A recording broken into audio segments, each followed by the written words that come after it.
next concept that we need to understand now is the concept of promise. Promise को define किया गया है section 2B में. तो इमीडिएटली आफ्टर ऑफर जो डेफिनेशन आती है वो है प्रॉमिस की. और अगर आप प्रॉमिस की भी पार्टीज देखो तो वो कौन कौन है, प्रॉमिसर और promisee. Promisor means the one who is making the promise, promisee means the one who is accepting the promise. This is the next stage which comes after an offer. How will you climb until the stage of promise? Acceptance. Acceptance is the only key. अगर मैं एक proposal throw करती हूँ, अगर मैं एक offer throw करती हूँ और वो ऑफर कोई भी एक्सेप्ट कर लेता है, then that offer becomes a promise. Acceptance होते ही किसी ने ऑफर को सिग्निफाई किया और आपने उसे एक्सेप्ट कर लिया, तो वो एक्सेप्टेंस आपकी मिलते ही उसके जो ऑफर का नाम है वो बदल के बन जाएगा प्रॉमिस. प्रॉमिस के लिए एक्सेप्ट होना ज़रूरी है. और एक्सेप्ट कौन करेगा? एक्सेप्ट सिर्फ वही कर सकता है जिसको ऑफर दिया गया है, जिसके लिए ऑफर दिया गया है. Now if it's a general offer which is made to the entire world, then of course anybody can accept that offer. But if it is specifically made to one person, like for example, if I say that let's assume I have a viewer on my channel, Shikha Sharma. This is a hypothetical name. तो मैं शिखा शर्मा को बोलती हूँ that I want to sell my camera to Shikha Sharma for 1 lakh rupees. This offer is exclusively for Miss Shikha Sharma. If Shikha Sharma wants to accept this offer, please call me on the given number, on the given contact number, and signify your acceptance. Now Shikha Sharma calls me and she signifies that acceptance to me. Then the offer which was made by me actually turns into a promise, because now the offer which I made has been coupled with acceptance given by Shikha Sharma, who was the offeree. जैसे ही मेरा offer promise बनता है, वैसे ही मुझे promiser बोलना शुरू कर दिया जाएगा और शिखा शर्मा को प्रॉमिसी, क्योंकि उन्होंने ही उसे एक्सेप्ट किया है. जैसे ही एक्सेप्टेंस या एसेंट या फिर एक yes to the offer picture में आ जाता है, हम उसको ऑफर नहीं बोल सकते, हमें टर्म का नाम चेंज करके प्रॉमिस करना ही पड़ेगा. अब मैंने आपको ऑफ़र एक्सप्लेन करते टाइम बोला था कि एक बहुत ही इम्पॉर्टेंट कॉन्सेप्ट है इम्प्लाइड और एक्सप्रेस का. अब ये जो दोनों ही हैं, प्रॉमिस या ऑफ़र, ये इम्प्लाइड भी हो सकता है और ये एक्सप्रेस भी हो सकता है. अब हमें कैसे पता चलेगा कि इम्प्लाइड और एक्सप्रेस क्या होता है? Don't worry, we'll understand that with the help of a lot of examples. नहीं होती है ना, एक बार बन हो जाता है तो हर टाइम बस उसी का ख्याल आता है. अभी भी कुछ आप में से जो लोग जो डिसाइड कर चुके हैं कि नहीं अब तो एक पर्टिकुलर कोई कम्पिटिटिव एग्ज़ाम देना ही है, तो ये वीडियो देखते हुए या किसी क्लास में बैठे हुए या फिर कोई और काम करते हुए, खेलते हुए, सोते उठते हुए हमेशा वही ध्यान में आता है. तो मुझे भी लगता है कि मुझे भी आपको बार बार रिमाइंड करा देना चाहिए. तो here I am telling you again about the Unacademy judiciary scholarship test. मतलब यार इतने अच्छे प्राइजेज़ ये तो मैंने भी एक्सपेक्ट नहीं किया था. अब एक टेस्ट देना होता है तो उसके लिए कुछ मोटिवेशन चाहिए होती है, और मोटिवेशन मुझे पता है सबसे ज़्यादा क्या काम आती है. अब इस टेस्ट में मैंने स्कॉलरशिप्स के बारे में तो आपको बताया ही था, बट 18 जुलाई को शार्प एट 11 AM जो टेस्ट स्टार्ट होने वाला है उसके प्राइजेज़ में, can you believe it, first prize is MacBook. You will get a Apple MacBook. AirPods मिल सकते हैं आपको अगर आपकी और आगे रैंक आती है. आपको अमेज़ॉन एको मिल सकता है, और भी पता नहीं क्या क्या. और स्कॉलरशिप्स का भी ऐसा नहीं है कि वो कुछ कम हो, स्कॉलरशिप आपको 100% तक मिल सकती है. तो कई बार हमें लगता है यार स्कॉलरशिप्स तो गिफ्ट सिर्फ कहने की होती है, लेकिन पता नहीं मिलेगा कितना ही. मे बी दिल give me 1000 rupees of and say that you have got a scholarship.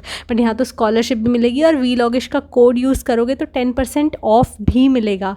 जल्दी से जाके अगर मैकबुक, एयरपॉड्स या ऐसा कुछ भी जीतने का मन है तो अभी अनअकैडमी को सब्सक्राइब करो and give that. Now the first example. Let's just start with the simple concept, which is that of an express promise or an express offer. Now me telling you that if you want to attend a lecture, if you want to attend any of my classes, you will have to pay rupees 1000 per hour. Okay, a teacher tells you that, and you say, by you I mean a particular person, Shikha Sharma only. तो शिखा शर्मा को उसके teacher ने एक offer दिया कि अगर आपको मेरी क्लासेस अटेंड करनी है, you will have to pay rupees 1000 orderly. And Shikha Sharma agrees. She says okay please begin. तो ये जो ऑफ़र टीचर ने दिया था वो एक एक्सप्रेस ऑफ़र था. एक्सप्रेसली बाय वर्ड्स सिग्निफाई किया गया था कि I am making an offer, accept करना है तो कर लो. इम्प्लाइड ऑफ़र, जहाँ पे आपको एक्सप्रेसली ऐसा नहीं लगता कि ऑफ़र दिया जा रहा है, लेकिन उसमें डेफिनेटली एक ऑफ़र होता है. आपकी स्क्रीन पर बहुत सारे एग्जाम्पल्स हैं. First example is you boarding a bus. Now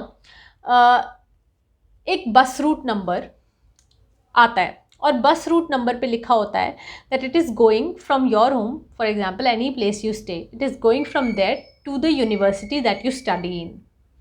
Now you board that bus. Okay. Now when that bus was crossing from the bus stop, it was an implied offer from the side of the bus, from the side of the bus authorities to you, that if you want to board this bus, you're free to do so, but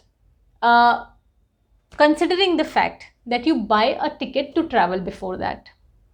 Now as you sit, you are under an obligation to pay for a ticket.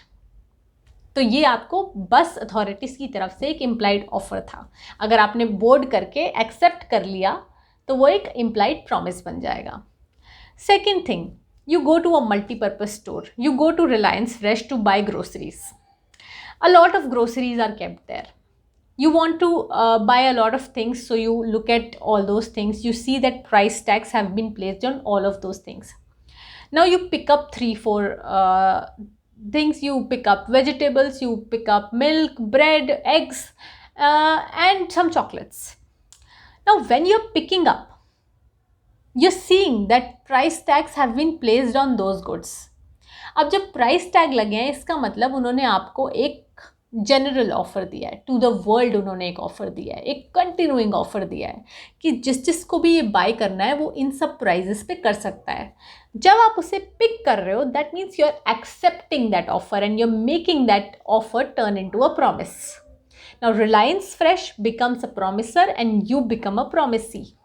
And when you become a promisee, the next stage that will come will that be of agreement, and then eventually the stage will be of contract.